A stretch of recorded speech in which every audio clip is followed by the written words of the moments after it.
Aleluia. Abra sua Bíblia comigo em Salmos de número 78. Eu quero falar um pouco nessa manhã sobre preparando o caminho para a próxima geração. Preparando o caminho para a próxima geração.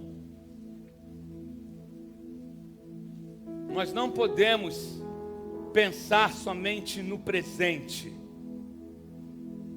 Nós não podemos ser egoístas e pensar só no que está acontecendo hoje.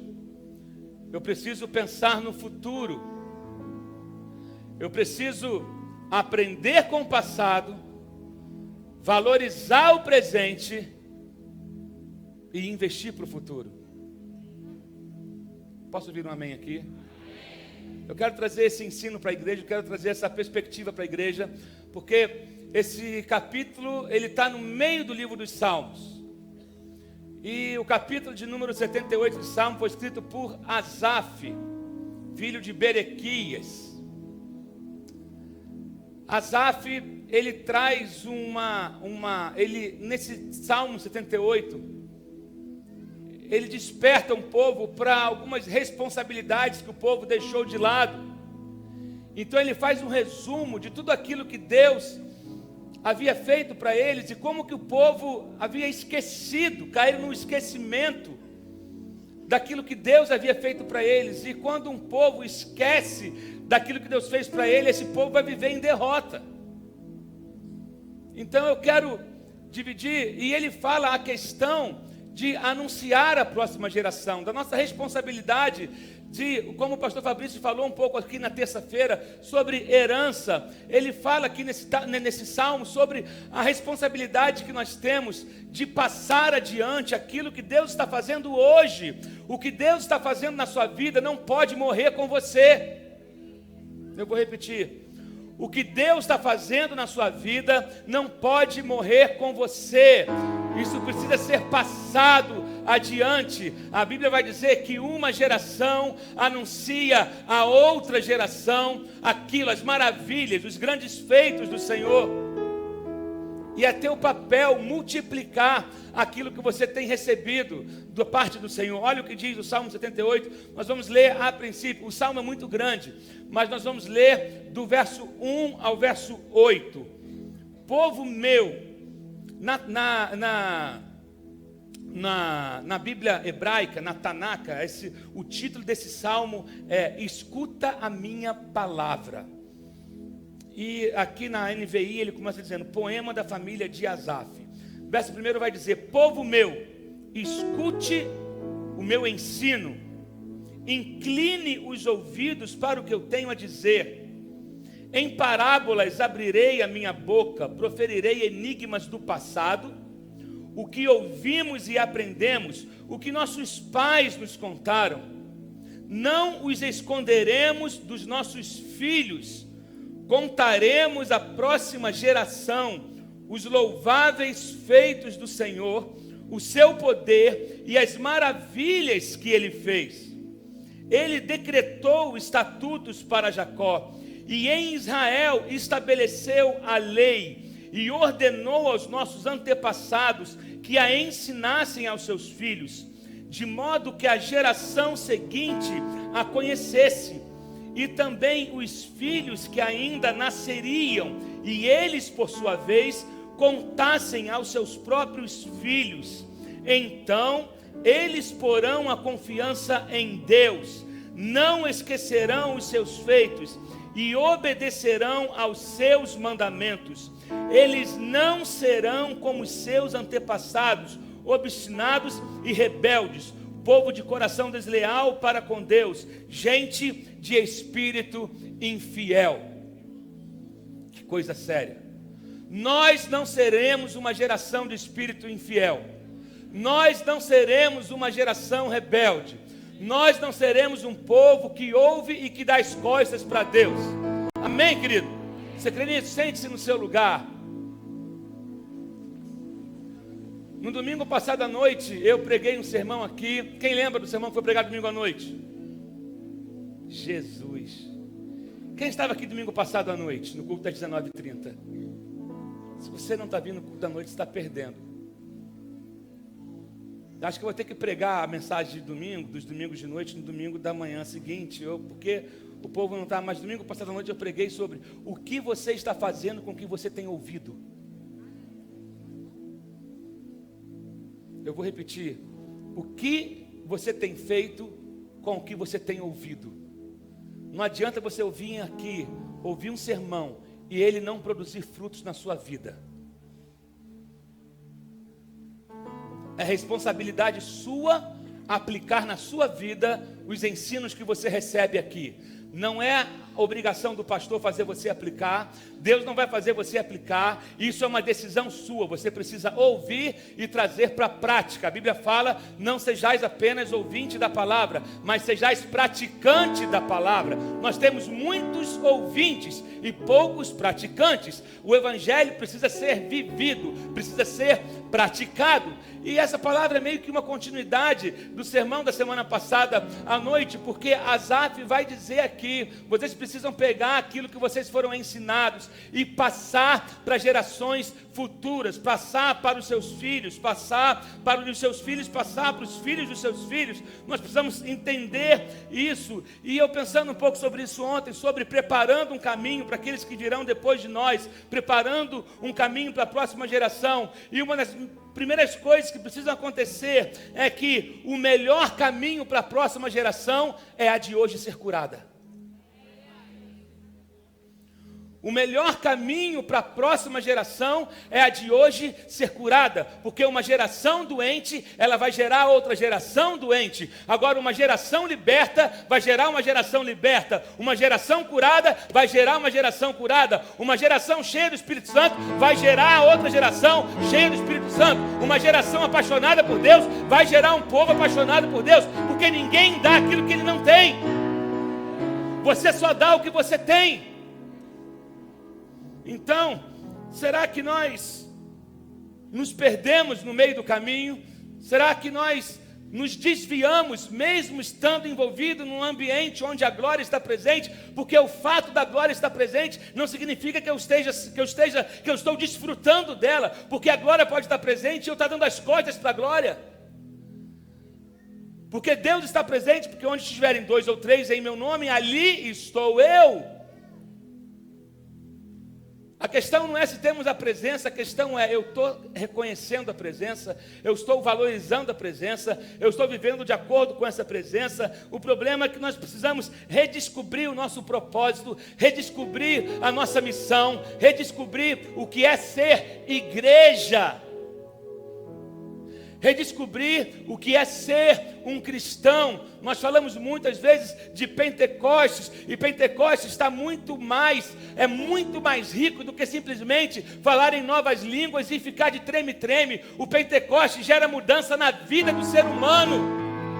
O Pentecoste faz ser um cidadão melhor. O Pentecoste faz ser um cidadão generoso. O Pentecoste te faz ser uma pessoa que vai dar testemunho lá fora. Tem muita gente dizendo que é pentecostal, mas não tem caráter. Dizendo que é pentecostal, mas não honra a Bíblia que carrega na mão. Dizendo que é pentecostal, mas arruma intriga entre irmãos. Dizendo que é pentecostal, mas vive cheio de ziquezira na cabeça. Você precisa de libertação e do Pentecoste verdadeiro.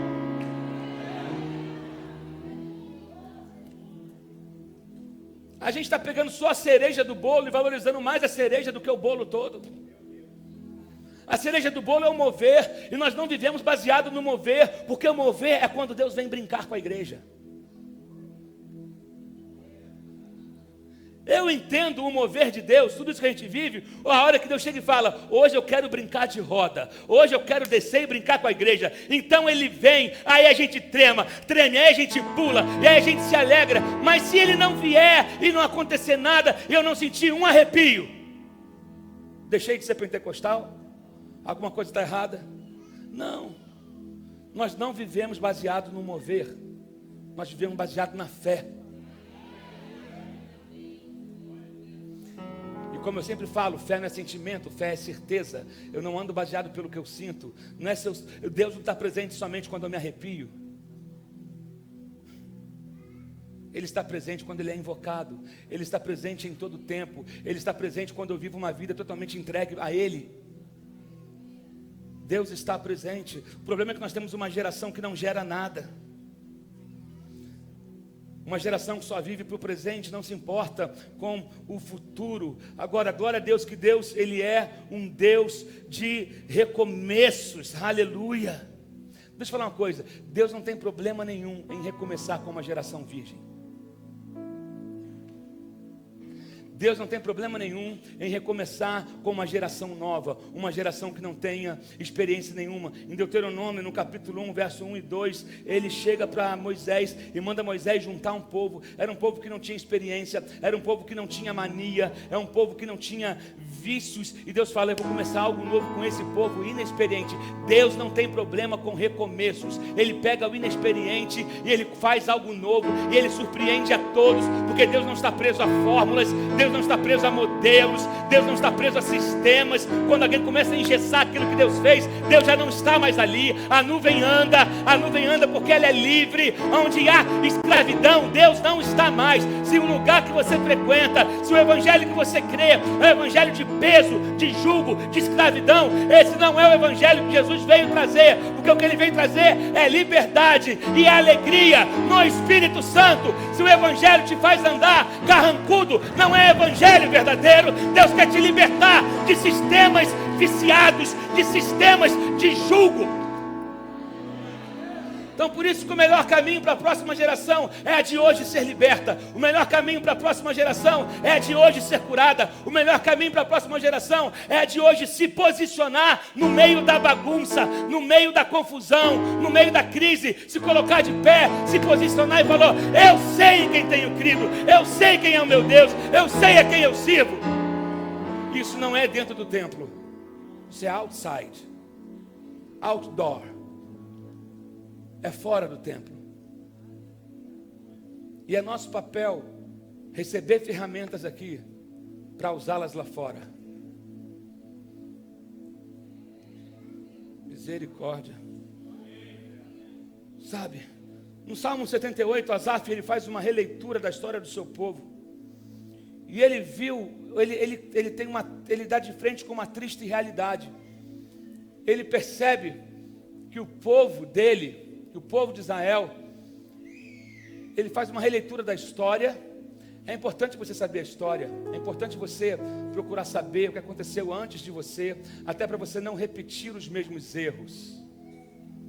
E ele vê que tinha um lastro de infidelidade, um lastro de esquecimento, um lastro de insensatez, um lastro de fracasso. E então ele faz uma advertência ao povo, dizendo, não copie os erros dos seus antepassados. Cuidado para vocês não repetirem os erros dos seus antepassados. Interessante que ali em Judá possuía o tabernáculo de Davi no Monte Sião, e as alianças e o sacerdócio e a dinastia davídica, e tudo isso podia se perder numa geração. Lá em Juízes, no capítulo 2, verso 10, vai dizer que surgiu uma geração que não conhecia o Senhor, porque depois de Josué tiveram 2 gerações, mas a segunda geração não passou para a geração seguinte a história, aquilo que Deus havia feito. Então surge uma geração que não conhecia Deus. Será que vai surgir uma geração após a nossa que não conhece a Deus porque nós fomos omissos?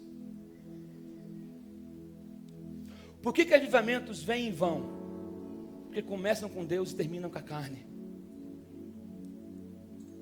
Por que vários avivamentos aconteceram no país de Gales, na rua Azusa, Pensacola, mais recente, no Canadá? Vários avivamentos aconteceram, porque muitos pararam, porque ficavam muito em volta do mover e esqueceram de instruir uma geração que viria depois. Os segredos que Deus revela a você, eles não podem morrer com você. Existem chaves que você descobriu em Deus, existem segredos, existem caminhos. Querido, deixa eu falar uma coisa, Deus dá chaves e tem a porta.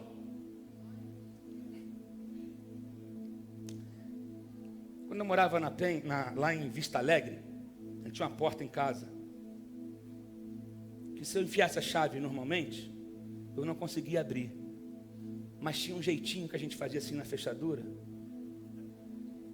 Alguém tem assim uma chave em casa assim? Que se qualquer um enfiar a chave assim, ele não vai conseguir abrir, parece que está com defeito. Mas tem um jeitinho que você às vezes levanta um pouquinho, aí abre. Isso vem com o quê? Com a sabedoria. Vai levantar uma geração que vai ter a chave, mas você vai precisar passar o jeitinho.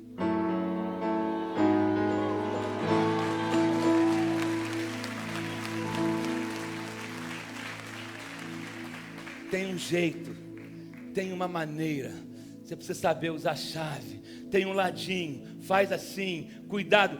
Então, o que Deus tem te dado, isso não pode se perder ou morrer com você. E esse salmo aqui, ele nos mostra algumas responsabilidades que Deus esperava que o povo tivesse. E eu vou falar rapidamente um pouco sobre essas responsabilidades. O que Deus esperava do povo e o povo não fez. E esse erro não pode se repetir com a gente. E você precisa anotar o que vai ser falado aqui, para você poder aplicar na sua vida. E de vez em quando voltar nesse Salmo 78, que ele tem acho que 72 versículos.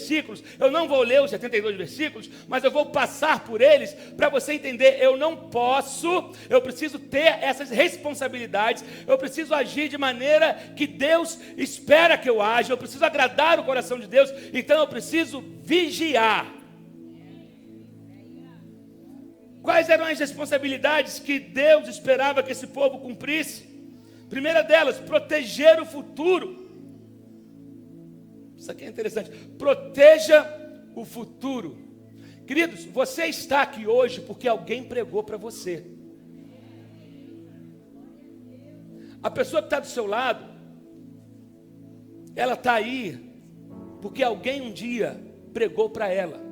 O Evangelho chegou até nós porque alguém pregou para aqueles que pregaram para nós, e aqueles que pregaram para nós ouviram o Evangelho de alguém que pregaram para eles, e aqueles que pregaram para eles ouviram o Evangelho de alguém que pregaram para eles, porque foi passado de geração para geração. Houve os missionários que chegaram, em Belém, tiveram os missionários batistas, tiveram missionários de várias partes do mundo que vieram e semearam na nossa terra, e essas sementes frutificaram, e aí o Evangelho chegou até nós, e teve gente que pagou com a própria vida, teve gente que deixou carreira para trás, família para trás, para cumprir um chamado. Então nós fomos alcançados porque teve alguém que pensou no futuro, teve alguém que disse: vamos investir hoje aqui nessa terra tupiniquim, nessa terra com um monte que parece que não vai sair nada daqui, mas teve gente que teve visão de futuro. Eu vou investir hoje, porque pela fé eu vejo um povo se levantando, pela fé eu vejo um país sendo transformado. Alguém semeou na tua vida.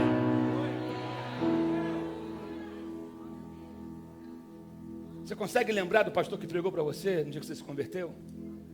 Ou da pessoa que te deu um folheto num sinal de ônibus? Você consegue pensar, consegue trazer a sua memória? De repente a pessoa não está nem mais entre nós, Deus já levou, e você está aqui porque alguém acreditou em você, porque alguém investiu na sua vida. E Deus lá no Salmo 145, tem um salmo que diz: uma geração anuncia a outra geração os grandes feitos do Senhor. Deixa eu te falar uma coisa: nós não somos a geração do Êxodo, que é a que morre no deserto. A geração que saiu da terra do Egito em direção à terra prometida, eles tinham uma promessa de Deus, mas por conta da desobediência, porque deram as costas para Deus, diz a Bíblia que a maioria deles morreram, tiveram seus corpos espalhados no deserto. Então esse negócio de que quem tem promessa não morre, não é verdade. Tem gente que tem promessa e morre, mas é por conta das suas más escolhas, é porque decidiram não viver uma vida de obediência. Eu acredito sim, Abraão teve promessa, ele não morreu, mas Abraão obedeceu a Deus.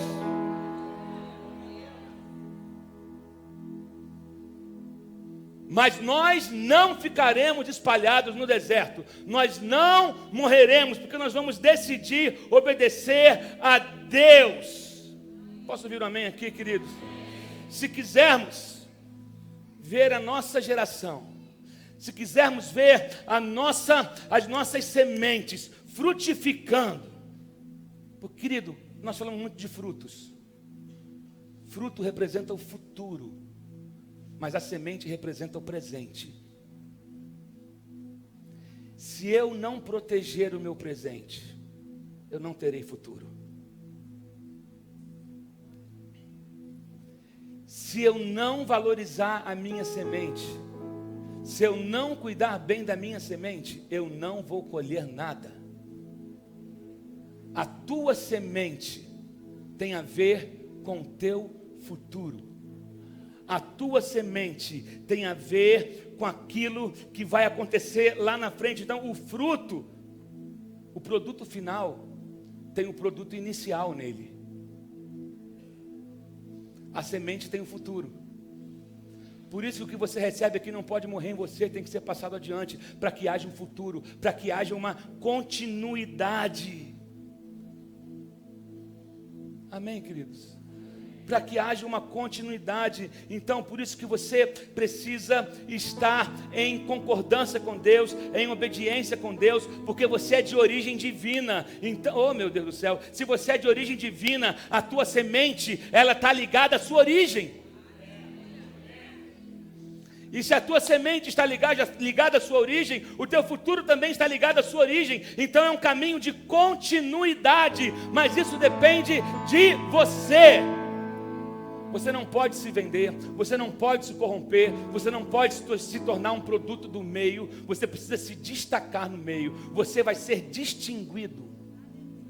Deus quer fazer distinção entre aqueles que são dele e aqueles que não são. Estamos nessa época onde Deus fará distinção entre aqueles que amam a sua presença e entre aqueles que são apenas aproveitadores do nome dele. Isso é muito sério. Sabe? Agora, você não pode dar o que você não tem. Você não pode orar por cura. Você não pode orar por perdão se você não consegue perdoar. Você não pode falar de amor se você não consegue amar. Sabe por quê? As pessoas precisam ver verdade no que você fala.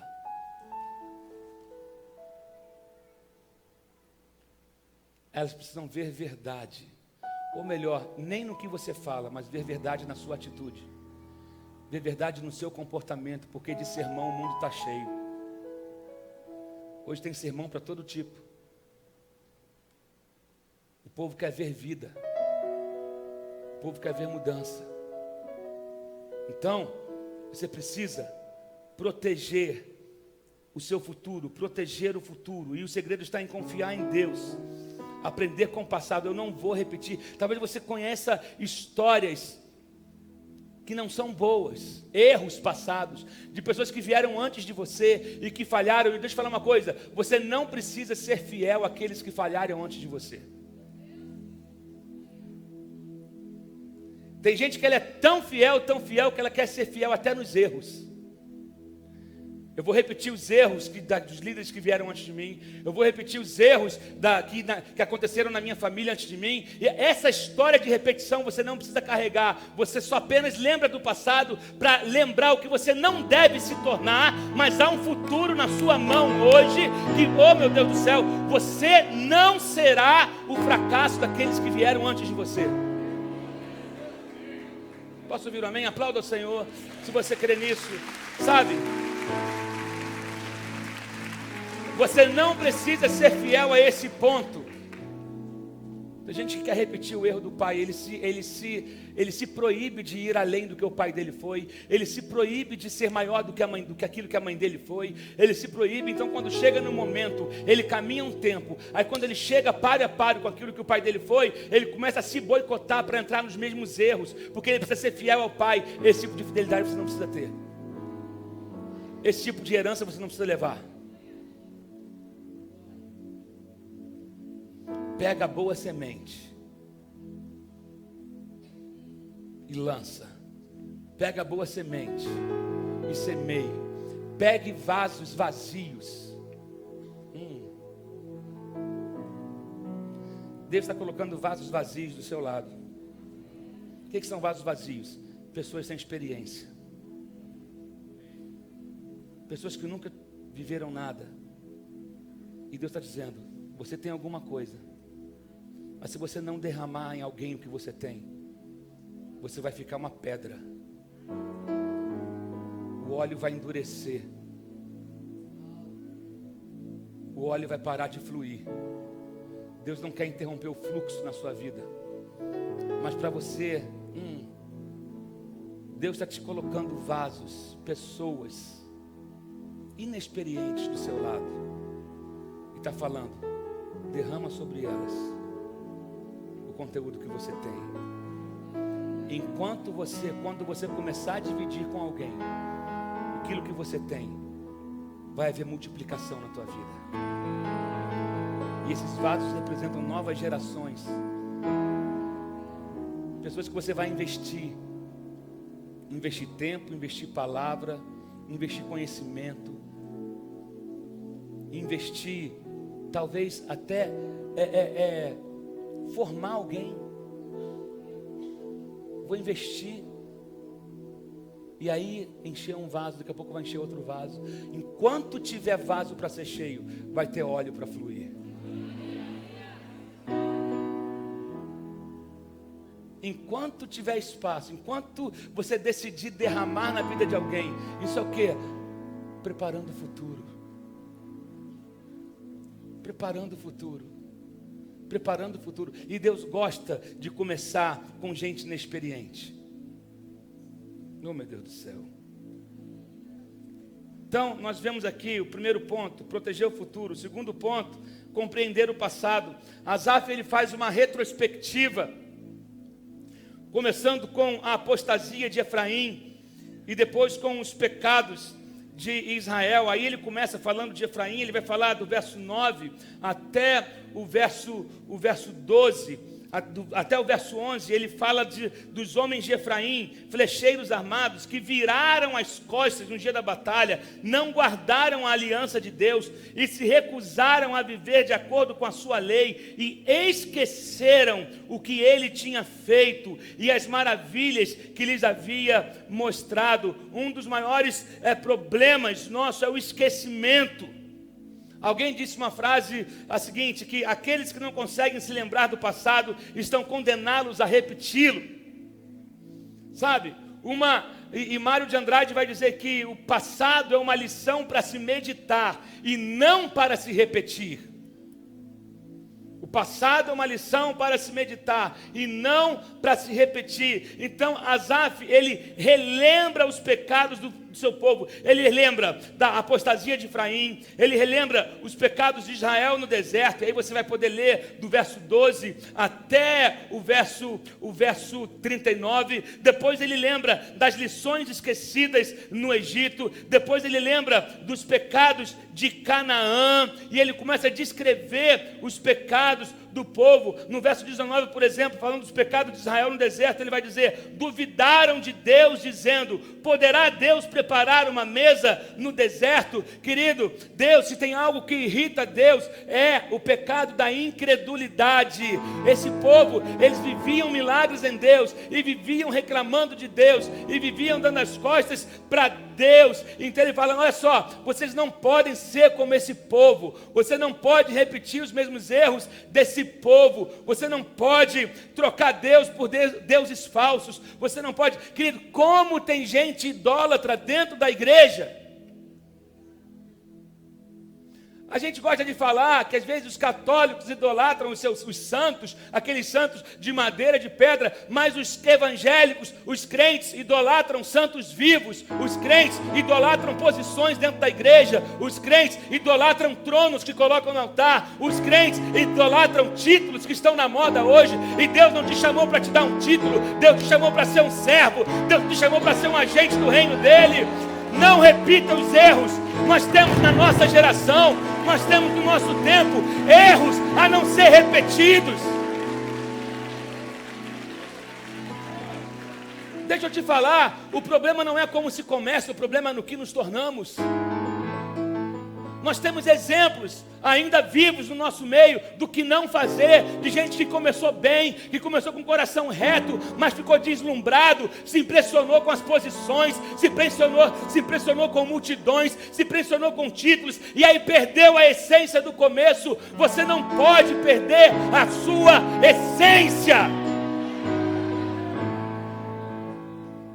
Preserve a sua essência, preserve o seu coração. Nós não temos que voltar no passado, mas eu posso resgatar a essência que fez eu começar, a essência do início. Aprenda com o passado o que não se tornar. Aprenda com o passado o que não fazer, mas também eu preciso trazer à memória o que Deus já fez. Porque o povo vivia reclamando daquilo que Deus também já havia feito, dos livramentos. Eles se esqueciam e começavam a reclamar. Quando você esquece o que Deus fez, você se torna um murmurador. Quando você é um murmurador, você está adorando ao diabo, você está louvando ao diabo. Murmurador é adorador, louva ao diabo. A murmuração é isso, louvor ao diabo. Crentes murmuradores louvam ao diabo. Só tem alguém que ganha com a sua murmuração: o diabo. Sabe? Toda traição a Deus está ligada ao desconhecimento das bênçãos que Ele já fez em favor do seu povo. Quando eu esqueço o que Deus fez, eu sou um alvo fácil para derrotas. Se eu não guardo a sua palavra, não tem como eu ser participante da sua glória.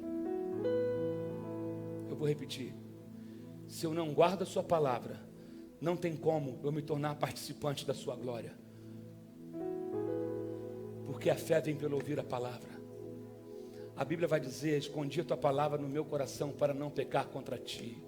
E a palavra diz também: lâmpada para os meus pés e a tua palavra, e luz para os meus caminhos. Não tem como uma geração não conhecer a Bíblia. Não tem como uma geração ter tempo para Netflix, ter tempo para WhatsApp, ter tempo para Facebook e não tem tempo para ler a Bíblia. Nós somos a geração mais analfabeta de Bíblia que existe. Infelizmente. Aí eu lembro da avó da Fernanda, a dona Diogresa, que eu tive o privilégio de conhecer. Que ela usava coque na cabeça, ela não cortava o cabelo, só andava de saião. Lembra, Solange? De mangão. Aí ela falava: no meu tempo, não cortava o cabelo. O jeitão dela. Não usava maquiagem, mas quando orava o demônio saía. Quando botava a mão no enfermo, o enfermo levantava. O morto ressuscitava. Aleluia, glória a Deus. A gente está numa geração muito moderna e sem poder nenhum.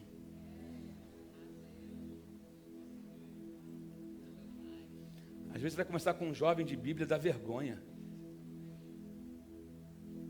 Uma vez eu pedi para o pastor Danilo fazer uma pesquisa, dar um questionário para preencherem sobre temas básicos da Bíblia. Foi complicado de ver respostas. Tipo, quantos discípulos Jesus teve? Os que andavam próximo dele? 8.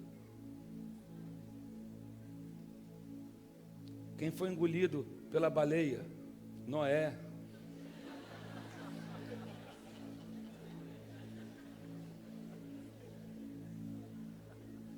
Quais foram os 2 primeiros filhos de Adão e Eva? Mateus e Lucas.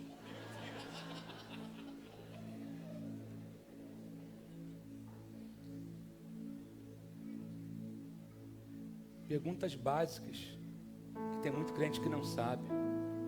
Em quantas partes eram subdivididas do tabernáculo? 2.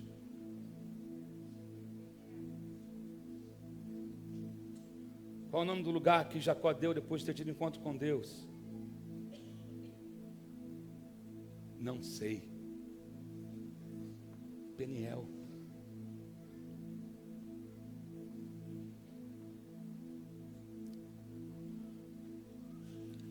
Aí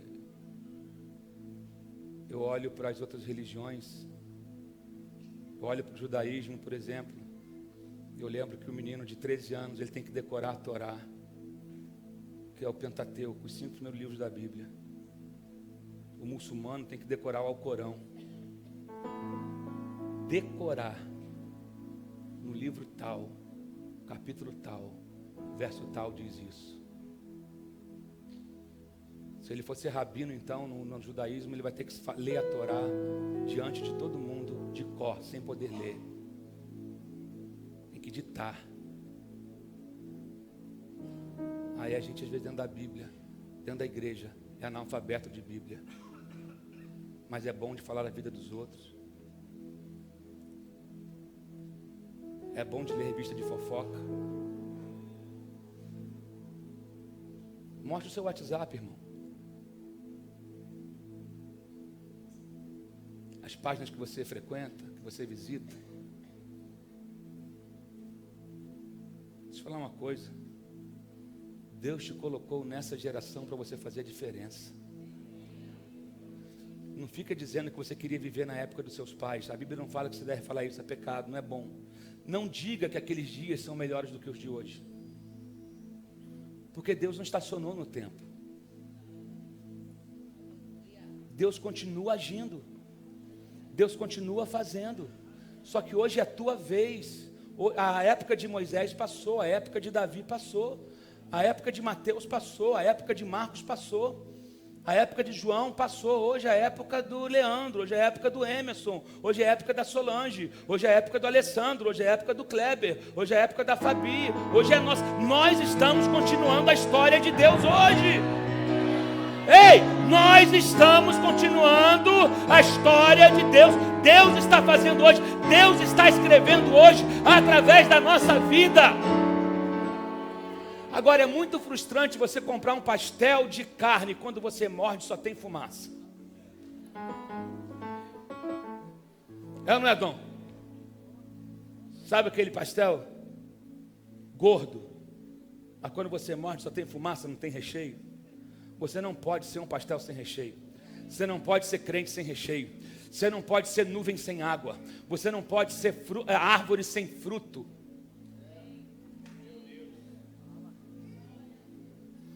Você não pode. Sabe? Olha apenas para o passado para ver, eu não vou repetir aquilo.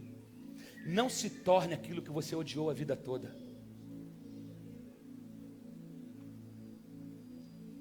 Não, de repente você está numa empresa, num negócio, e você sabe que há um histórico de erros naquele lugar. Não se torne um dos tais, um dos deles. Agora você precisa se posicionar e se preparar e engrossar a tua pele para os espinhos que vão vir. Só que chega uma época que você fica tão calejado que certos espinhos não te machucam mais.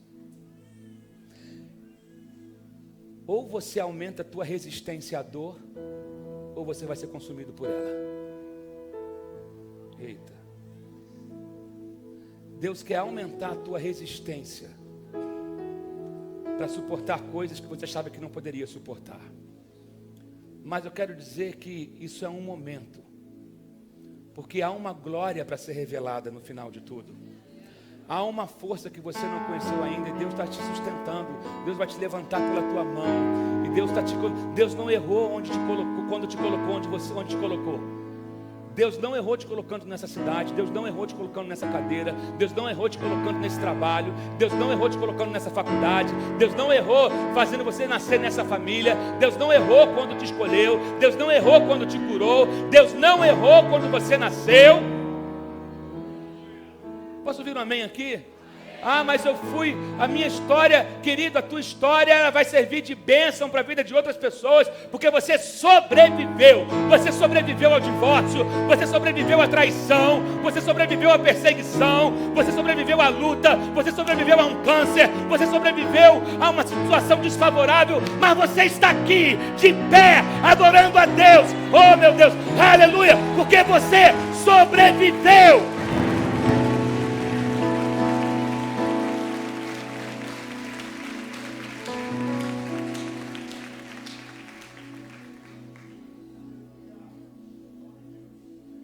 sobrevivi. Eu sobrevivi a uma leucemia aos 8 anos de idade. Tem gente que sobreviveu a falências. Tem gente que sobreviveu a divórcio. Tem gente que sobreviveu a abusos. Foi abusado sexualmente, emocionalmente, financeiramente. Mas está aqui de pé. Isso não define você. Isso não define o teu futuro. Isso não define Deus. Não. Querido, existem sementes na sua mão. E existe um futuro.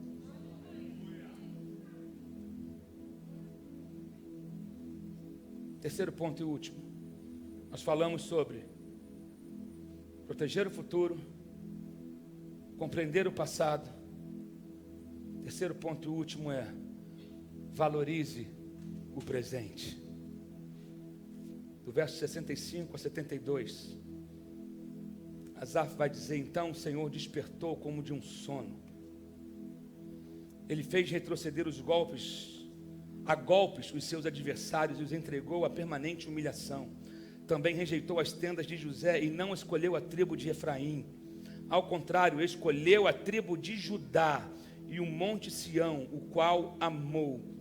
Construiu o seu santuário como as alturas, como a terra, o firmou para sempre. Escolheu o seu servo Davi e o tirou do aprisco das ovelhas, do pastoreio de ovelhas, para ser o pastor de Jacó, o seu povo, de Israel, sua herança. E de coração íntegro, Davi os pastoreou, com mãos experientes os conduziu. Asaf estava dizendo para o povo ali, trazendo aquilo que Deus estava, olha só, Deus se levantou, apesar de todos esses erros, de tudo aquilo que o povo cometeu, Deus escolheu de novo, Deus escolheu recomeçar, Deus achou um homem com coração que o agradasse. Querido, Deus sempre está à procura de alguém, e Deus sempre acha, Deus sempre levanta alguém, Deus sempre levanta alguém que ama a sua presença, Deus sempre levanta alguém para continuar aquilo que Ele começou, Deus sempre levanta alguém. Agora, uma coisa que eu tenho aprendido: você não pode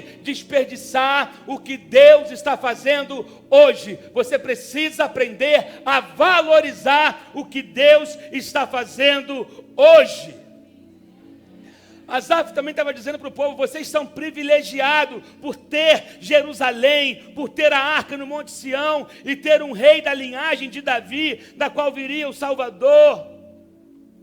Vocês são privilegiados. Se vocês dessem valor a esses privilégios, vocês não seguiriam o péssimo exemplo de Efraim, pecando contra o Senhor e se entregando à idolatria. Eu quero que você entenda uma coisa: é tempo de restaurar o que foi perdido. É tempo de pegar de volta heranças que foram abandonadas. É tempo de se levantar e dizer: eu não vou me tornar o que aqueles antes de mim se tornaram, mas eu vou me posicionar em Deus. E eu creio num tempo de visitação, eu creio num tempo de unção, eu creio num tempo de multiplicação, eu creio que Deus está levantando uma geração comprometida. É tempo de recuperarmos a herança que deixaremos para os nossos filhos, para os filhos dos nossos filhos, para aqueles que virão depois de nós. Meu Deus, aleluia. Eu quero que você entenda uma coisa: você é um privilegiado. Eu vou repetir: você é um privilegiado. Repita comigo: eu sou um privilegiado. Querido, você está num país onde o evangelho não é perseguido, não de maneira escancarada. Perseguição sempre vai ter, mas está num país onde você pode caminhar com a sua Bíblia, onde você pode cultuar com as portas abertas. Você está num lugar onde a glória de Deus tem sido manifestada. Você está exposto à presença de Deus. Você está exposto ao agir sobrenatural de Deus. Você precisa valorizar essas coisas. Você precisa valorizar a palavra que você tem na sua mão.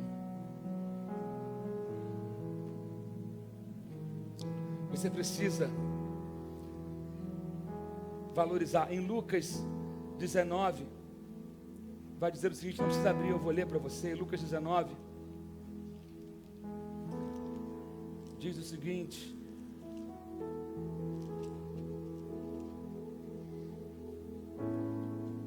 diz que quando Jesus se aproxima e viu a cidade de Jerusalém, Jesus chorou. E E ele disse: se você compreendesse neste dia, sim, você também o que traz a paz, mas agora isso está oculto aos seus olhos. Virão dias em que os seus inimigos construirão trincheiras contra você, a rodearão e a cercarão de todos os lados. Ele está falando isso para Jerusalém. E também a lançarão por terra, você e os seus filhos. Não deixarão pedra sobre pedra. Por quê? Porque vocês não reconheceram o dia da visitação do Senhor.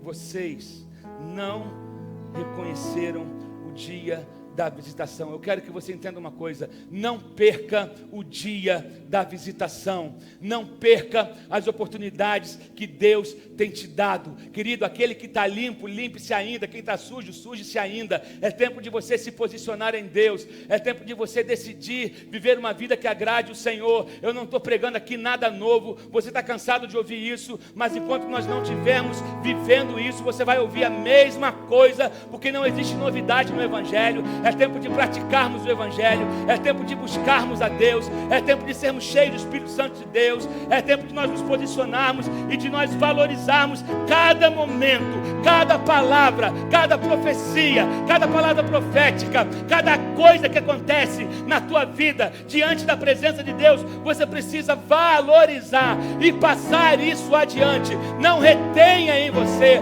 mas passe isso adiante para gerações que virão depois de você. E invista nos seus filhos.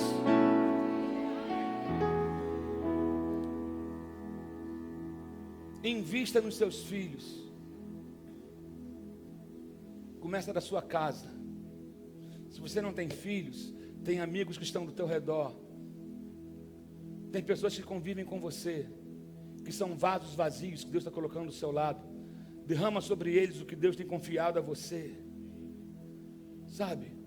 Eclesiastes 11:6 vai dizer: semeie de manhã a sua semente, e mesmo ao entardecer não deixe suas mãos ficarem à toa, pois você não sabe o que acontecerá, se esta ou aquela produzirá, ou se as duas serão igualmente boas. Não pare de semear. Semeia de manhã, semeia à tarde, semeia na hora do almoço, semeia à noite, mas não retenha a sua mão, porque a sua semente tem a ver com o seu futuro. Se você compromete a semente, você não terá futuro.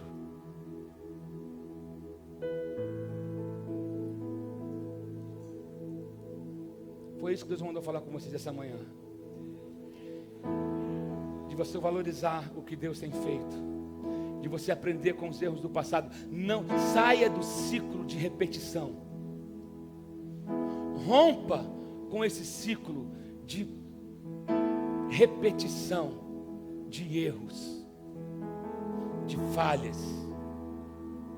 É tempo de viver algo novo em Deus. Você pode falar: eu não tenho experiência. Como eu disse, Deus não tem problema nenhum em começar com inexperientes. Deus começou com Maria, que era uma virgem. Deus não tem problema nenhum de pegar pessoas inexperientes, de começar algo novo. E Deus pode começar isso na sua vida. Sabe, fique em pé no seu lugar, vamos orar.